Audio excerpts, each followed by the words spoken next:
Nesse vídeo falaremos sobre a eleição na Argentina, um país que viu ao longo dos últimos 12 meses sua inflação oficial bater em quase 140%, sua taxa de juros chegar ao patamar de 133% para tentar conter essa inflação, sem sucesso, a desvalorização do peso contínua que fez com que o dólar blue, aquele dólar negociado nas ruas de maneira paralela, porque a Argentina tem controle de câmbio, chegasse a bater 1.000 pesos, e uma dívida externa volumosa que dá sinais de contínuo crescimento. Diante de tudo isso que eu falei, o que era esperado desse domingo é que o argentino usasse o seu voto para mudar. No entanto, o primeiro lugar deste primeiro turno, teremos um segundo na eleição, foi o candidato governista, o atual ministro da Economia, Sérgio Massa, desbancando Javier Milei, que era tido como favorito em algumas pesquisas. Agora os dois irão para o segundo turno. E aí ficam umas perguntas. Como é que o Sérgio Massa ele conseguiu, diante da crise econômica e sendo representante do governo, ficar em primeiro? O que esperar do segundo turno? E por que eu particularmente me interesso bastante por acompanhar a eleição argentina. É sobre isso que falaremos no vídeo de hoje.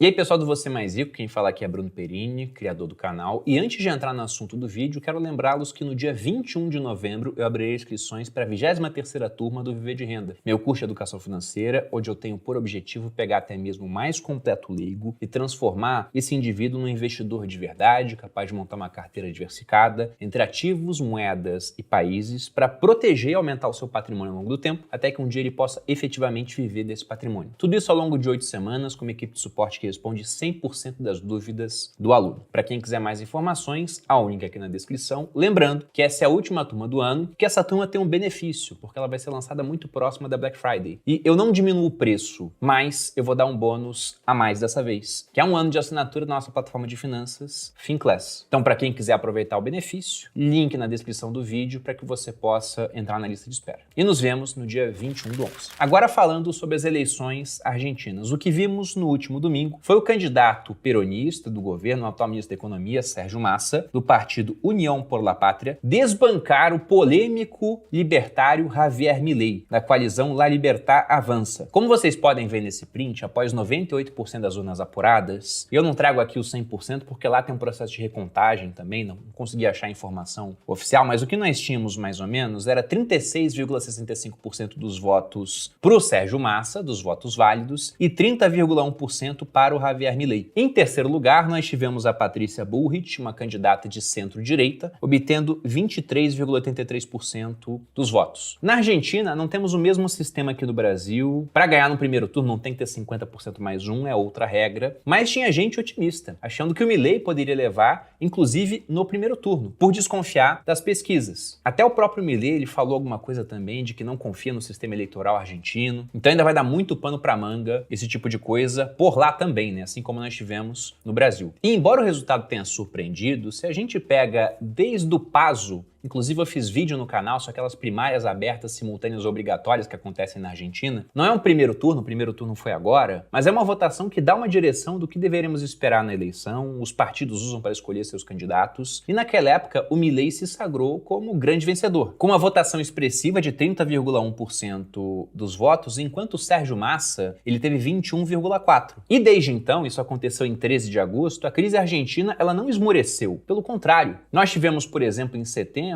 o Banco Central argentino subindo sua taxa de juros de uma vez só em 15 pontos percentuais para tentar valorizar o peso e sem conseguir, porque a cotação dólar-peso bateu no câmbio paralelo, o dólar blue, 1.000 pesos pela primeira vez, foi um recorde. E mesmo diante disso, o que nós vimos em pesquisas próximas da eleição era o Sérgio Massa na frente ou em algumas outras um empate técnico, como nessa que eu coloco na tela, realizada pelo CB Consultoria. O Milei aparecia com 29,9 e o Sérgio Massa com 29,1, empatados tecnicamente. E aí você pensa, caramba, como é que o Sérgio Massa fez para crescer tanto desde agosto até agora nas eleições? E logicamente nós temos que pensar em dois fatores. Primeiro, o que ele fez para angariar mais votos e como o Milei pode ter perdido votos também. Falando primeiro da figura do Milei, ele é um cara muito polêmico, com um perfil, que eu não vou falar que é o mesmo, é bem diferente, mas você pode imaginar algo como o Bolsonaro no sentido de ou você vai ganhar simpatia ou vai gerar uma forte rejeição. Então, assim como na nossa eleição nós tivemos muita gente que votou no Lula, não por gostar do Lula, mas por pura antipatia com o Bolsonaro, lá fora na Argentina a mesma coisa deve ter acontecido por conta das posições polêmicas e muitas vezes fora de consenso, sobretudo num país que é dominado por governos mais à esquerda já há bastante tempo, expressas pelo Milei. Ele é conhecido pela sua ideia de tentar enxugar o Estado. Só que se muita gente depende do governo, quem vai votar pela redução do seu tamanho? É menos gente. E o Milei é muito vocal em redução de ministérios, em redução de benefícios. Ele tem propostas de acabar com o ensino público. Isso assusta muita gente. E aí, do outro lado, você tem o Sérgio Massa, que representa a continuidade do que vem sendo feito, que não é bom, né, na visão de muita gente e também pelos dados que a gente viu aqui, mas o desconhecido causa certo medo. E aí nós entramos no que o Massa fez também para aumentar a sua popularidade. Porque se você pensa, poxa, ele tá vindo de um governo em crise econômica, uma crise que está piorando, tudo bem que nessa desvalorização do peso você tem um efeito também da incerteza da eleição, já que o Javier Milei tem uma proposta de dolarizar a economia argentina, e nisso o peso iria se desvalorizar porque muita gente pensaria, daqui a pouco esse peso não vale mais nada, a gente vai fazer as trocas com o dólar, então isso contribuiu também para esse movimento. E até os governistas falam disso, né, que não foi uma questão só do governo. Mas falariam de todo jeito, eles sempre querem jogar a culpa em outras pessoas. Mas se você pega o que realmente deu mais popularidade ao Sérgio Massa,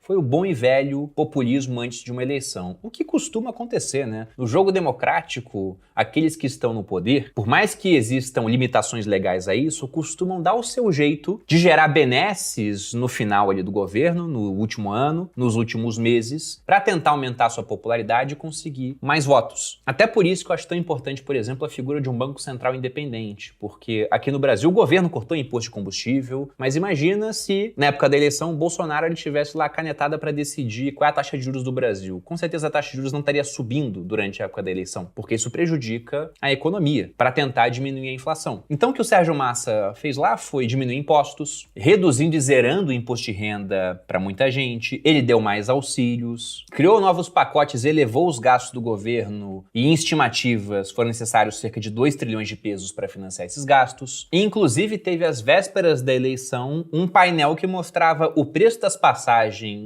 no metrô com a tarifa Massa, tarifa Javier Milei e tarifa Burrit, onde aparecia, como você pode ver na tela, a tarifa Massa subsidiada pelo governo em 56,23 pesos ou as tarifas sem subsídios para o Milei e para a Burrit, que eram de 1.100 pesos. Inclusive o governo depois esclareceu que isso não foi eles que fizeram, foram sindicatos que compraram espaço, mas isso impactou as pessoas, mostrando, olha, se outro candidato ganhar, o metrô vai ficar mais caro, nós teremos menos benefícios, teremos menos pacotes. De modo que o Sérgio Massa ganhou popularidade, eu abri a torneira dos gastos públicos. Depois o que ele vai fazer, né? Se vai manter isso aí, se não vai, como é que ele vai gerenciar, isso é assunto para depois de uma eleição. Mas agora, com certeza, deu resultado. E até por isso que, entre eleição e eleição, uma das coisas que costuma acontecer é o inevitável crescimento da máquina estatal. Porque veja que nós temos 2 candidatos lutando entre si agora no segundo turno. Um deles fala que quer um estado menor. O outro fala que não, ele quer manter as coisas que estão acontecendo e dando novos benefícios, dando coisas gratuitas. Quando perguntado como pagar por essas coisas gratuitas, a resposta é sempre a mesma. Vamos cobrar dos mais ricos. Inclusive, já há impostos para os mais ricos na Argentina, o que acabou gerando um grande êxodo para o Uruguai. Muita gente só atravessou o Rio da Prata e foi para outro país de cultura muito similar, de clima extremamente parecido, só está do outro lado do rio, de mesmo idioma, e que inclusive deu vantagens para quem fizesse essa migração, os argentinos endinheirados. E aí fica aquela disputa do cara que fala, não, você quer alguma coisa, vai ter que pagar por ela, e aqui eu te dou de graça e quem vai pagar por isso são pessoas que eu irei tributar, mas que não são você. Geralmente esse cara que promete o gratuito vai ter vantagem. E isso aconteceu já no primeiro turno. E no segundo, será que vai continuar acontecendo? Bom, não há como saber, porque tem que ver quem que a Patrícia Burrit, que é a terceira candidata mais votada, irá apoiar. Ela já atacou o governo, falou que não vai apoiar o Massa, mas também não manifestou, pelo menos até o momento que eu gravo esse vídeo, apoio ao Milei. E esse apoio pode mexer o ponteiro no final das contas, já que ela teve uma votação também muito expressiva. De modo que o que nós temos até agora, faltando menos de um mês para o segundo turno, ele vai ser em 19/11, é simplesmente uma situação imprevisível. Não dá para cravar que Massa ou Milei irão ganhar a eleição argentina, e ainda mais o que irá mudar após a eleição, porque muita gente está muito otimista com o Milei, mas sempre que me perguntam, eu falo que eu sou cético sobre isso, porque primeiro, um presidente não muda nada sozinho, segundo, temos que ver como é que vai ser a composição do Congresso, e terceiro, que resolveu uma crise que já vem de muito tempo, que já até mudou a mentalidade dos argentinos, a maneira como funcionam as coisas, não é um negócio do dia pra noite, não é um negócio tão simples. Então acho bem difícil, e torço para que eu esteja errado, para que as coisas lá mudem, né, e o país melhore, até porque uma Argentina mais rica, um dos grandes parceiros comerciais do Brasil, significa ter alguém que vai vai comprar mais da gente, muito provavelmente, porque aquela frase, né, sou pobre porque fulano é rico, na verdade ela devia ser sou pobre porque fulano é pobre. Porque se a Argentina fosse bem mais rica, ela compraria mais do Brasil, nós teríamos também mais dinheiro por conta disso. Então torço pela melhoria do país, mas sou meio cético. E por que eu acompanho a eleição argentina? Porque a Argentina, de certa maneira, ela antecipa aquilo que vai acontecer aqui no Brasil. Não só a Argentina, nos Estados Unidos vemos um pouco dessa tendência também. Porque veja, lá na Argentina você tinha o peronismo no poder, aí veio Macri. Aqui no Brasil nós tínhamos a esquerda com a Dilma, ela sofreu um impeachment, entrou o Temer num governo curto, tampão, de 2 anos, e tivemos a eleição depois da direita, com Bolsonaro. Então na Argentina a direita ganhou, ou uma centro-direita, né, que é o Macri, e aqui depois a direita ganhou com Bolsonaro. Lá sai Macri, entra Alberto Fernandes, volta a esquerda, volta o peronismo. Aqui, cerca de 3 anos depois, sai Bolsonaro, volta Lula. Enquanto isso, nos Estados Unidos, no meio desse caminho, né, 2 anos, as eleições lá acontecem no intervalo das nossas, saiu Trump e entrou o Biden. Ou seja, sai republicano, volta democrata. E agora, o que nós veremos na Argentina? Será que a esquerda vai levar de novo? E aí depois, o que veremos nos Estados Unidos? Será que a esquerda leva? Os democratas? Será que vai ser os republicanos, né? Os democratas são mais à esquerda, republicanos mais à direita. Então, essas eleições que antecedem as nossas dão um sinal da tendência que nós estamos vendo dentro do espectro político. E aqui no Brasil, por exemplo, a gente tinha mapas mostrando que toda a América Latina estava tendo vitórias da esquerda. Então, não era imprevisível, né? Era um país dividido, a gente não sabia quem ia ganhar, mas uma vitória da esquerda não era surpreendente, porque tinha ganho em todo canto. Então, ver quem vai ganhar a eleição argentina é um indício daquilo que nós poderemos ver aqui no Brasil. E o que nós podemos esperar nessa reta final agora é, se o Milei for esperto, é uma caminhada mais para o centro. Assim como o Sérgio Massa deve fazer a mesma coisa, porque ambos já conseguiram, o Sérgio Massa o voto do pessoal mais esquerda e o Milei o voto do pessoal mais à direita. Quem vai decidir a eleição era o pessoal que votou na Patrícia Bullrich, centro-direita, e os outros que estão indecisos, que são mais de centro, que não se identificam nem com a pauta libertária, nem com a pauta peronista. Eles querem simplesmente alguma coisa mais no meio termo. Até por isso que é tão difícil para um candidato de centro ele conseguir avançar para um segundo turno, porque ele vai sendo esmagado por esse pessoal das pontas, que já tem o voto das pontas e vai se direcionando cada vez mais para o centro do espectro político. E eu não vou fazer aposta nenhuma, porque na minha opinião não dá para saber quem vai ganhar, mas queria saber a sua opinião. E aí, quem vai levar a eleição argentina? Vai ser o Sérgio Massa, será a esquerda, o peronismo, ou vai ser o Milei, o candidato libertário e anarcocapitalista? Deixa aqui nos comentários quem você acha que leva. Da minha parte é isso, espero que tenham gostado demais desse vídeo. Se você gostou, dê seu like, se inscreva aqui no Você Mais Rico, me acompanhe nas redes sociais, um grande abraço e até a próxima.